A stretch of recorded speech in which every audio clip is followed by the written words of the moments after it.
పర్లేదు కూర్చోండి ప్లీజ్ కూర్చోండి. మినిస్టర్ గారిని అనౌన్స్ చేసిన తర్వాత మీరు మాట్లాడకూడదు సార్. అధ్యక్ష, సురేష్ గారు, మాధవి గారు, పల్లా గారు వాళ్ళు అడిగిన ప్రశ్నకు సమాధానం చెప్పే ముందల ఒకసారి చరిత్ర కూడా చూడాల్సిన అవసరం ఉంది.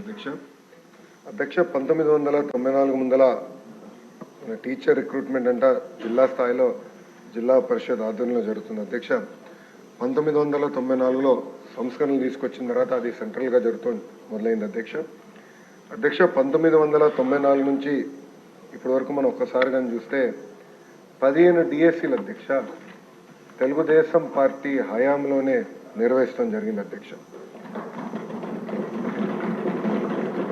2019 వరకు చూస్తే దాదాపు 2,20,000 పోస్టులు మనం నోటిఫై చేస్తే అధ్యక్ష దాంట్లో 1,80,000 పోస్టులు మనం భర్తీ చేసుకుంటాం జరిగింది. ఇదొక చరిత్ర అధ్యక్ష. అంతేకాకుండా అధ్యక్ష పెద్దలు ఇప్పుడే మాట్లాడుతూ నన్ను అడిగారు అధ్యక్ష, గత ప్రభుత్వంలో ఎన్ని పోస్టులు భర్తీ చేశారని అడిగారు అధ్యక్ష. గత ప్రభుత్వంలో అసలు నోటిఫికేషన్ కూడా 12/2/24 అంటే ఎన్నికలకి ఇంకా 2 నెలలు ఉన్నాయనగా కావాలని నిరుద్యోగ యువకుల్ని మబ్బు పెట్టేదానికి 6,100 పోస్టులు, అది కూడా 6,100 పోస్టులు నోటిఫై చేసి ఇంకా ప్రక్రియ కూడా పూర్తి చేయలేదు అధ్యక్ష. అంటే గత ప్రభుత్వంలో డిఎస్సి ద్వారా భర్తీ చేసిన పోస్టులు 0. అందుకే అధ్యక్ష తెలుగుదేశం, జనసేన, భారతీయ జనతా పార్టీ కలిసికట్టుగా మొన్న ఎన్నికలు గెలిచిన వెంటనే తొలి సంతకం మెగా డిఎస్సి పైన గౌరవ ముఖ్యమంత్రి వర్యులు చంద్రబాబు నాయుడు గారు సంతకం పెడతాం జరిగింది అధ్యక్ష. దాంట్లో మాధవి గారు కొన్ని విషయాలు అడిగారు. ఒకటి, ఏజ్ రిలాక్సేషన్ చేస్తే బాగుంటుందని కోరారు అధ్యక్ష. ఇది ఆల్రెడీ ఫైల్ సర్క్యులేషన్లో ఉంది, గౌరవ ముఖ్యమంత్రి గారి దగ్గర ఉంది.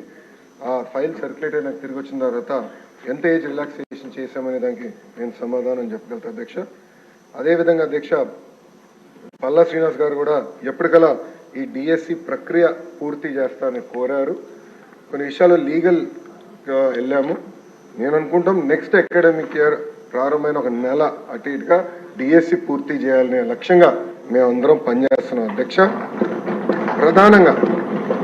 ప్రధానంగా నేను ఇక్కడ చెప్పదలుచుకుంది ఏంటంటే 1994 నుంచి డిఎస్సి పైన పడిన కేసులని వివరాలు మేము తెప్పించుకుని ఎందుకు పడింది, దానివల్ల ఎందుకు డిఎస్సి లేట్ అయింది, అది జరగకుండా పకడ్బందీగా జియో ఇవ్వాలి, నోటిఫికేషన్ ఇవ్వాలనే లక్ష్యంతో మేము పనిచేస్తున్నాం. ఎందుకంటే 1,00,000 కళలతో మన ప్రభుత్వం పైన నిరుద్యోగ యువకులు ఆశలు పెట్టుకున్నారు. ఆ ఆశలు వృధా చేయకూడదు. చిత్తశుద్ధితో డిఎస్సి నిర్వహించి ఉపాధ్యాయులు మనకి అవసరం ఉంది అధ్యక్ష. అందుకే పకడ్బందీగా ఈ కార్యక్రమం పూర్తి చేస్తాం. ఇప్పుడే సురేష్ గారు ఒక ప్రశ్న అడిగారు అధ్యక్ష, జియో 117 గురించి ఆయన ప్రశ్న అడిగారు. దానికి సమాధానం చెప్పే ముందల ప్రధానంగా గత ప్రభుత్వం ఉపాధ్యాయులను ఎట్లా హెరాస్ చేశారో మనందరం చూసాం అధ్యక్ష. వాస్తవం మాటలు చెప్పాలంటే సమాజంలో మార్పు గత ప్రభుత్వంలో వచ్చిందంటే దాని కారణం ఉపాధ్యాయులు అధ్యక్ష. ఆ రోజు పెద్ద ఎత్తున రోడ్డెక్కి ధర్నా చేసి వాళ్ళ హక్కుల కోసం పోరాడారు. ఆ రోజు నుంచి ప్రజలు అందరు కూడా రోడ్డెక్కడం మొదలుపెట్టారు అధ్యక్ష.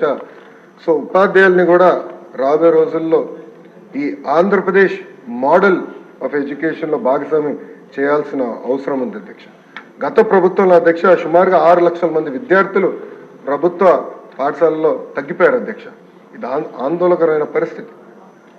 సో దీన్ని కూడా నేను కొన్ని టార్గెట్స్ పెట్టుకున్నాము. ముందల విద్య నాణ్యత పెంచాల్సిన అవసరం ఉంది. జియో 117కి ఆల్టర్నేటివ్ తీసుకురాల లక్ష్యంతో ఆల్రెడీ మేము పనిచేస్తున్నాం. ఇప్పటికీ సంఘాలతో అనేక మార్లు మీటింగ్లు కూడా కమిషనర్ గారి నాయకత్వంలో పెడతాం కూడా జరిగింది అధ్యక్ష. గత ప్రభుత్వం లాగా ఉపాధ్యాయుల కోసం తలుపులు మేము మూసేలేదు అధ్యక్ష. ప్రతి వారం ఫ్రైడే 11 నుంచి 2 వరకు మా తలుపులు ఉపాధ్యాయుల కోసం తెరుస్తున్నాయి. వాళ్ళ సమస్యలు మేము తెలుసుకుంటున్నాం.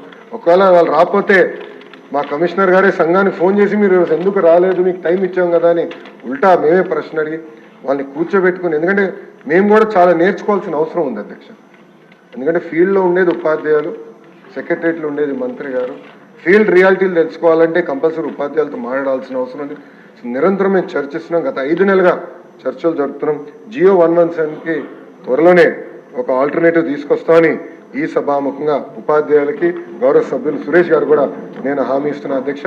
ప్రధానంగా ఇన్ఫ్రాస్ట్రక్చర్ మానిటరింగ్ మేనేజ్మెంట్ మొత్తం ఇతర రాష్ట్రాల ఎస్టేట్ మేనేజర్స్ అనే పేరుతో అది మానిటర్ చేస్తున్నారు అధ్యక్ష. అట్లా ఒక ఆల్టర్నేటివ్ తీసుకురావాల లక్ష్యంతో మేము పనిచేస్తున్నాం. ఇప్పటికీ బాత్రూమ్ ఫోటోలు ఇవన్నీ కూడా ఉపాధ్యాయుల బాధ్యత కాదని చాలా స్పష్టంగా నేను చెప్తాను జరిగింది అధ్యక్ష.